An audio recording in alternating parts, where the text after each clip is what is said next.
guys, good evening for us, good afternoon for you. Anna, welcome. Today we're going to talk a little bit with Anna Chu, and she's going to tell us all about the Ignite. So it's not going to be a dev session this time, but we're going to have a quick introduction on what is the Ignite, what is it, for who is it for, and well, we're going to see if Anna can convince us all to come over the end of the year. Yeah, well, thanks for having me. Really appreciate you inviting me to your podcast. I'm really excited about Microsoft Ignite. It's happening in Orlando, Florida, in November this year. And the reason why I wanted to reach out to you folk is because Microsoft Ignite is going to be very focused on the developer audience this year. So thank you very much for having me. And I wanted to make sure that we have a lot of developer content coming to Microsoft Ignite. Typically, it has been a IT Pro focused event, but as Microsoft gets more focused on Microsoft Azure, amongst all of the other developer products that we have, we really wanted to make this a combined community, an event that is open and inclusive to developers and IT professionals. So thank you for having me. Ooh, that's what we like to hear, guys. Yeah. Good one. Good. Well, we all know, or most people probably know who we are because it's our 5th recording, I guess. So tweets there. Anna, tell us a little bit about yourself. Yeah, sure. So I am the community lead for Microsoft Ignite. We also take Microsoft Ignite on the road for Microsoft Ignite the tour. And so just a little bit on that. We're going to take the tour to more cities than we did last tour, 30 cities in fact, so almost doubling the number of cities that we did last tour, which is crazy.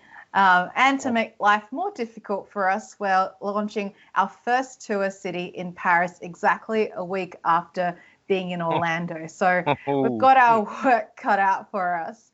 And as the community lead, what I do is make sure that community is a big part of both events, and that encompasses both the call for content. It also encompasses how do we think about community engagement at the event itself. What can we do to encourage more networking, let people be aware of specific user groups at the event, and drive more interaction that way. We know that right now the speed in which you have to learn as a developer or even an IT pro is much faster than it has been even 2 years ago, let alone 5 or 10 years ago. And so community is a really big part of your journey when it comes to learning, when it comes to knowing about new products, to getting in touch with experts and becoming an expert yourself. I mean, I think all of you are all in the MVP world, but the community is more than just MVPs. There are people who are just starting in their journey when it comes to Microsoft Cloud, or very experienced and want to share their knowledge about and expertise about specific products and best practices with that. So yeah, there's a lot involved with that. I have other jobs as well. I also manage the MVP community for Office apps and services. I am in the Microsoft 365 side of the business, but at the same time I do a lot of work that stretches across all technologies when it comes to community. So you get to sleep like 2 hours a day or something. Yeah, the other one is work. I wish I had a clone, or at least build a bot to be able to respond to all the different requests I have. But luckily, I do have a really great team behind me managing all the work that we do for community at these events. Yeah, I especially like the Ignite Tour stuff because I have a few customers who, not everybody can go to Ignite in Orlando, or either planning or budget from so the small customers especially, they like the Ignite Tour that really because it's close by. They have to, I don't know, take a train to the next city and they're at Ignite. So that's true. Yes. And the content is awesome, right? So you get to meet all these pros and rock stars in the community. It's a cool opportunity for them. Yes. Yeah. You sometimes get hard questions as well, but I did one 2 years ago. I remember I did one 2 years ago. Was it in Amsterdam? That was I did one about, I don't know, what was it, SharePoint framework, where is it going or something. And this guy in the, okay, it's Amsterdam, so they're Dutch people, but this guy in the audience, he just said at the end, I have one question, Cortana. I was like, what? This was SharePoint and Cortana. What do you mean? How do you mean? And he just blew me away. I was like, okay. So you can understand where we come from too. Like when we turn up to any city or any event, people look at us and think, you're Microsoft, so you know everything, right? But that's so not true. But that's the thing, like the world, I mean, there's still going to be events that are very focused on particular technologies. Like we have SharePoint conference, and we have events that are focused on Azure, or just IoT. And that's fine. But more often than not, when people turn up to any Microsoft event, they're going to be asking about a lot of questions outside of just one particular technology. Yep. So we want to do a lot to gather all the experts in one room to be available. So, I mean, Microsoft Ignite is a huge event. Last year, I think our official attendee count was 28,000. But when you think about everyone else who's there representing either Microsoft or the partners or the community who are playing more of a staffing role, then that expands to, I think, close to 40,000 people if you include all the back of house staff as well. So, but, for all intents and purposes, like there's a lot of discussion happening about Microsoft products, and we want to gather everybody under one room, give you guys an opportunity to share your content, share your best practices through our breakouts and our theaters. As well as through the networking opportunity with RC experts too. So we have a lot of that planned. Yeah, I see that a lot of people, because if they go to conferences that are in their technology area or in their area, then okay, they learn new stuff about their technology. But if they go to something like Ignite and they sometimes go to a session totally out of their comfort zone, totally not in their technology, and then they learn even more, because then they say, oh, this is also possible already. Oh, I didn't know that. So that's right. Yeah, that's the added value of those big things. That's so Anna, in Ignite, so are the sessions all presented by Microsoft people? I'm guessing not, because the tour is open. So so for Ignite and with Ignite the tour, we always have a balance of Microsoft content and community content, and the great value that the community provides are all of the best practices. You guys have seen, what works and what doesn't from the community. We want to hear great customer stories. Many of you work with many customers, and some of those stories are very particular to industry verticals or a specific sector like SMB. So we really want to hear those stories, and that's a huge amount of value. Some people use the analogy that Microsoft content is kind of like the theory, but then the community content is like the actual industry of what actually happens in real life. So I think it's a really great way for people to have a very well-rounded understanding of how products work and how they're intended to work and how they can be customized for specific use cases. Yeah, cool. Yeah, that's cool. Yeah, that's a nice equation. Nice comparison. Yeah, the Microsoft content is a theory, and then we put it into practice, and then customers and people using it, they invent the weirdest things, and then you can get great stories about that stuff. Absolutely. So when we talk about Ignite, I mean, it's one of the bigger conferences that Microsoft is doing. You've got you're doing co-sponsoring with the SharePoint conference. You're doing Build. So what's the main goal of going to Ignite? What's the purpose that, as a visitor, I would get from Ignite? Oh man, that's a very loaded question. I mean, people come to Microsoft Ignite for lots of different reasons. I think when it comes to someone who is going for the first time and they're making their business case to go, they tend to look at the session catalog and go, look at all these things that I personally can learn, and ultimately take those learnings back to the office, back to the organization. That is definitely one way, one main reason for people to go to Microsoft Ignite. But for people who are more seasoned, people who have come to more than one Microsoft Ignite, the most value they get is from the networking, from getting in touch with the speakers, for other people in the community who are super well known and who have those best practices and guidance and all those conversations you could have with those people. So I would highly recommend for someone who isn't as familiar with Microsoft Ignite to think about all the speakers who are going to be there. The fact that you could actually go up to Mark Rusinovich and shake his hand and have a conversation with him, that is absolutely an opportunity that you can have at Microsoft Ignite. There are other really great, well-known people. Who else am I thinking of? The Scotts, Scott Hanselman and Scott Guthrie, also Jeffrey Snover. These are very prominent Microsoft speakers, but they're also really great people from the community who've been there for a really long time. You might even hold them to a really high esteem because they've published books or done a lot of video series. And so I highly, because once you make that connection, it's a lot easier to have a follow-up conversation with them, whether it be through Twitter or even through other means too. So, and you never know how those connections can benefit you in the future.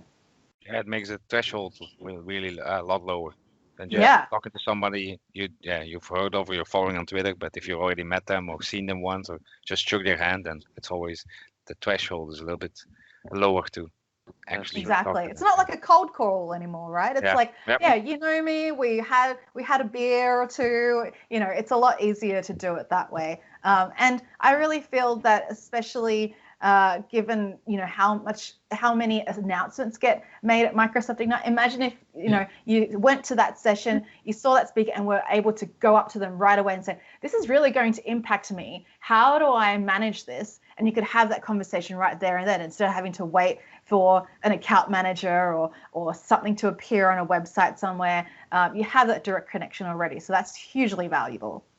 Yeah, that's the only thing I hate about it is all the announcements. Because if you're in one session and you look at Twitter then and you see something else, damn it, I had to go to that session, and then you always think I'm in the wrong session. But okay, that's always the difficult FOMO one. is real. Fear of missing out is high at Microsoft Ignite, and it's not unique to Ignite when it comes to any major tech event. That always happens. But the blessing is that every session at Microsoft Ignite does get recorded. And the added bonus too is that you don't even have to be an attendee to watch all those sessions. Of course, you won't get the benefit of seeing or hearing those event announcements as they happen, because there is going to be a slight delay.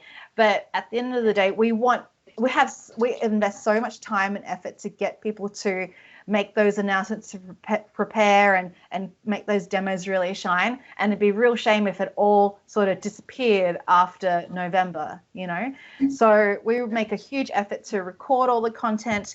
Not only that, but live stream every single breakout. Not every single theater will be live streamed, but every single piece of content, breakout and theater-wise, will be recorded and posted on the Microsoft Tech community. And there will also be those blog posts on the tech community with these announcements following up. So you can even read them up if you don't went to the sessions. So that's great. Yeah, I like that because if you're walking or sometimes you're just not in the possibility to watch a video or hear of something, then you just scroll through the blog post like diagonally and okay, this was announced. That's good to know. Yeah, that's true. So actually, I have a question for you guys. Do you guys plan to submit content for Microsoft Ignite this year? Of course. Good. And have you guys presented at Microsoft Ignite before? Only Mia. Nope. Mia was at the tour in Berlin last year. Yeah. Not the Orlando event. Yeah. Yes. I was in Amsterdam 2 years ago because last year it was during the summit, so I had to miss that one. I went to Seattle. Yes. Well, that's not going to happen this year. There's no MVP Summit clash. The only tour event, it does clash with the Shanghai, so I think you're fine. But so we have a call for content open for Microsoft Ignite Orlando right now. And we're specifically looking for submissions for 45-minute breakouts and 20-minute theater sessions. And I think one of the things to keep in mind is we have a lot more theater time slots than we do have breakouts. But also, we have had lots of positive feedback to our theater sessions because it's an exercise in being concise. So if you're going to, give someone some learning to take away from your session, you've got to really make sure it's clear from in the last 5 minutes after you've gone through a lot of the demos and all of your slides beforehand. But 45-minute breakouts. We've got 20-minute theatre sessions, and we're looking for best practices from the community, and across all Microsoft products. So developer-focused content. We're looking for IT pro-focused content, even power user content. All of those things apply. Another thing that's slightly different to that is we're also looking for content on the diversity and inclusion track too. So Anna Chu, she leads the diversity and tech community. She did a wonderful job of having a great bunch of sessions and a diverse panel of speakers to deliver great content on so many different things, from the importance of recognizing neurodiversity to how do you tackle gender inequality in the way you hire, and even things like mental health. One of the most popular sessions last year was a session run by Sonia Cuff, who now works at Microsoft, but she was an MVP at the time. And it was about what does mental burnout look like and how do you survive that? It's something I don't think is unique to tech industry, but it is something that we all feel from time to time. And it's not only about recognizing it in yourself, but in your colleagues and any of your peers. So highly relevant and super insightful for this audience. Yeah, that's really, it has nothing to do with tech, but it's really helpful. And if you have just one person from that session walk away with something you learned, then that was a success. Absolutely. That's true. Mm-hmm. But one other thing I wanted to add, and we just announced it yesterday, is we have another call for community champions, and that's slightly different. So earlier I mentioned that call for community content, the breakouts and the theatres. That's only open to our MVP, RD, and MCT audience. So RDs are regional directors. So these are people who don't work for Microsoft, but they have a lot of knowledge about the stack of Microsoft and the business value that our technology provides to customers. And then our MCTs, Microsoft Certified Trainers, these are folks that we'll be asking to submit for exam prep sessions as well. So that's part of the call for content. So the call for community champions is open to everyone. We don't mind where you come from. We want to be as inclusive of everyone to submit for unconference sessions and podcasts. So unconference sessions, they're designed to be interactive, designed to help attendees network with each other on specific topics. So you could run an unconference session on Azure IoT. You could run an unconference session on how to stay on top of all the announcements at Microsoft Ignite. It could be a whole bunch of different topics, but the idea is that we want attendees to walk away with some practical learnings as well as a way to have interacted with an attendee and hopefully have established some sort of connection so that you either have someone to go to lunch with or can get a LinkedIn connection with, so that you can follow them up with another question or a conversation about a topic that you both care about. Yeah, that's cool. Yeah. So you're putting they're putting actually more effort into those on conference sessions. I like the name. It's actually a cool name. Yeah, that's cool. Yeah. It's flipping the conference on its head. Making it your own, if you will. And the other thing, podcasts. So we have been doing the Podcast Center for a number of years now, but every year we change it up ever so slightly. This year we continue to have 3 podcast booths that you can book in advance to schedule your podcast to be recorded. And the pure just facility is kind of like a meeting room where you book it ahead of time, get your speakers ready to deliver that recording. We will have an extra 4th podcast booth for walk-ups because we had a lot of demand for the Podcast Center to the point where, we just had to find a way for people to just record somewhere, but they didn't have those facilities. They recorded on the show floor with their own equipment, but we did want to have that extra reserve so people could record their content. And so we'll have that. We'll also be taking a look at all the submissions and deciding which ones will be specifically selected to be delivering their podcast live for other attendees to listen into. So the way the booths work is that you actually can't listen in. Like, it's just there to record. It's like if you see a meeting happening, you can't actually just go in and interrupt. It's like there's a recording happening. But with the podcast live stage, you can actually add that session to your schedule and as an attendee rock up and listen to that podcast recording. So that will be a really amazing opportunity for a podcast, and we're certainly looking for the ones that are the most popular to make that decision. But we'll also see what we can do to help you, like get some special guests to be part of that. So there's a lot of great, exciting opportunities as part of submitting for being a podcaster. Oh, that sounds cool. Yeah. Now I want to go, but I can't say that out loud. No, my wife's in the room and we're having a baby on the 23rd of November. So it will be cutting it close. Orlando-born baby, right? Yeah. I told her, the flight's only like 7 hours, so I can make it. But just hold it in. Maybe you can have the live stream happening while you're waiting for your new child to arrive. Yeah, there's Wi-Fi on the plane nowadays, so we can manage that one. Mm-hmm. But that sounds really cool. Yeah, sounds really totally. Yeah. So I hope to see some submissions from you folk. But the third thing I haven't mentioned, we also announced it yesterday, is the call for community reporters. Are you guys familiar with our community reporters and what they do at Ignite? I think, wasn't it? Well, I know you guys did Alex there last year or something? I'm sorry, Appy, what did you say? Yeah. I remember from last year that there were a few people who were running around taking pictures and taping the whole event. So Tracy, one of them? What I remember from last year. It wasn't Tracy or Alistair was one of them, I think. Tracy and Alistair, one of them. Was it? Yeah, that was a crazy job, I'm guessing. Yeah. I don't know. I do not want to see their feet after a few days. Yeah, I think we should have just given them one of those scooters to get around. That's a fashionable thing to do now. So we're auditioning for community reporters. This is the first time we've held auditions, but we're looking for 10 community reporters, and they will be part of a week-long live stream. So in previous years, our live stream was only isolated to the Monday, but this year we're planning to host it for the entire week. So as a result of that, anyone who is selected to be a community reporter has to be 100% committed to the community reporter role. They won't be able to speak. They won't be able to deliver breakouts or theatres or unconferences. They really need to be completely locked into the community reporter role, just because it's a huge commitment for the week itself.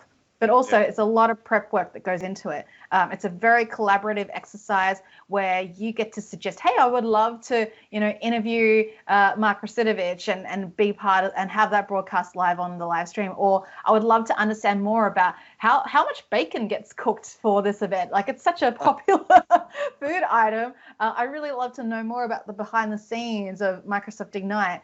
There's so many different things that you can be involved with when it comes to being a reporter, but you do get the inside scoop on a lot of things before anybody else, and you will even give you the permission to announce things to the world. So a lot of things in the lead up to Microsoft Ignite will be enlisting our community reporters to help us out with. So it's a really fantastic role. We're very excited to see who's going to be auditioning this year, it's going to be a really great show. That looks like a hell of a job, but a fun job. Yeah, super fun. It looks like really fun.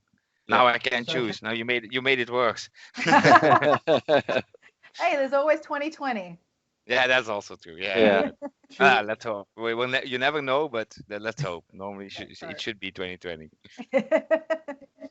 Are you also going to do like the same things for the Ignite tour? No, it's going to be a little less, a little smaller. I'm guessing. Because Microsoft Ignite the Tour is a 2-day event versus Ignite, which is over 5 days. So we always try and scale it down to something a little bit smaller. The philosophy is that we're taking the best of Ignite on Microsoft Ignite the Tour.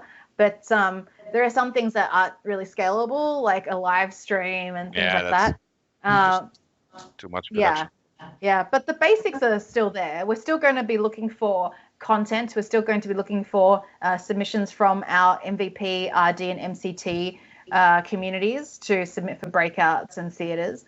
We'd want to do more to incorporate local user groups and local community groups to be part of the tour, and that's inclusive of both the IT Pro and the developer world and DevOps, of course. So networking is a big part of it. We want to run unconferences at Ignite the tour as well. So yeah, expect more news to come on that. We haven't made anything official in terms of call for content for the tour just yet, but you'll definitely be hearing news in the next few weeks because it's coming up so close. Paris is the first city after Orlando, and so we need to get a lot of people involved with that event, and then Tokyo is soon after that. So as soon as Orlando hits, it's like the full train of the tour is rocking and rolling. It's like one of those rock concerts. You fill up the sea containers and then just put everything on a plane, next city. So will you be going to every city, Anna? No, I cannot. I think it would be actually physically impossible. There are 2 cities happening at the same time. I think Shanghai and Madrid are going to be on at the same time. But either way, I still wouldn't even attempt to do 20 cities. Gosh, I think actually in the before it was Ignite, so it was called the Microsoft Tech Summit, and I went to 11 of those. And last year of the 14, I only went to 6. So I'm hoping I'm trending down the number of tour stops I need to go to, but who knows? I mean, still enough to get a good flight status. True. But it's not just about that. I mean, for me, Ignite is such a busy week that I sometimes have very little time to interact with the community, which is such a shame because everyone is there. But Ignite the Tour is really when I get a chance to have a much more calmer scenario to meet you guys face to face and find out what's going on in your local region, find out what's working, find out how I can help you, what you're working on, whether you're working on a podcast, whether you're working on getting a new user group started, connect you with other experts who are there at the event. So yeah, for me, the tour is a really great way to find face-to-face time with you all. Yeah, cool. Really appreciate that. I'm thinking that that will be. We're gonna close down the call because we can talk about this for hours. Really quick. Yeah. I guess you've convinced us. Well, yes, I hope so, and I hope I we're convinced many of your listeners. Let's hope we convince them as well. Yeah. So. So if you want to find out more, go to the Microsoft Ignite website. I'm sure you can post a link to your listeners. We'll post a link into the video. Yeah, there's a community page and you'll find 3 links, one for the call for content. So if you are an MVP, MCT, or an RD, we'd love for you to submit for breakouts, theatres, and exam prep sessions. If you are interested in hosting an unconference or a podcast, then submit in the form to be a community champion. And if you want to be an amazing reporter as part of our week-long live stream, then there's a 3rd form for that. So read that in detail. The submissions close August 4th, but don't procrastinate. That's the worst thing you can do. Like right now, book an hour or 2 just so you can work on your submissions.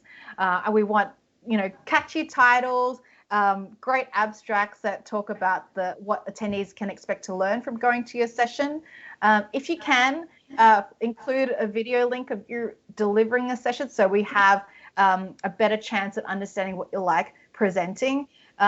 People have asked me, is it compulsory? Right now in the form it is, but we're going to make it non-compulsory because I think some people are struggling on that front. But I will say that the whole reason why we put that question in there is to minimize favoritism, right? So oftentimes we look at these submissions like, we know Rick, we know he's a great presenter. He presented for us in Amsterdam, sure thing. But it makes it very difficult for the first-time submitter to really shine if we don't know what you like when it comes to presenting. So if you can, please include that video link so we can give everyone an even, chance of getting in. Exactly. Yeah, that's we do it as well for we're hosting SharePoint Saturday again at the end of the year, and we do as well. We have a rule: at least one speaker has to be a new presenter. Give somebody a chance to just try it out, see if he likes it. Yeah. Yeah. And the video doesn't have to be of the submission that you're making. It can be just you presenting on any topic. We don't mind. We just want to see what your presentation skills are like. Yeah, and it's easy to make one if you if you have a meeting or just at work, do a presentation for a few people, find out something, figure out how something works. You do a presentation, which normally also happens at the most companies that exist, and then just take out your phone, record it, and send it in. Yeah, it's easy done. Yeah, that's true. Okay, though. Then Anna, I really want to thank you for being our guest. Yeah, thanks a lot. Thank you for having me. It's been a pleasure. So anytime you want me back on your podcast, feel free to invite me. Oh yeah. Definitely, we definitely will do. Yeah, sure. Thank you very much. And thank you so much, guys. I'll see you later, I'm guessing. So you guys. All right. Bye. Thanks, Anna. Bye. Thank you. Bye. See ya.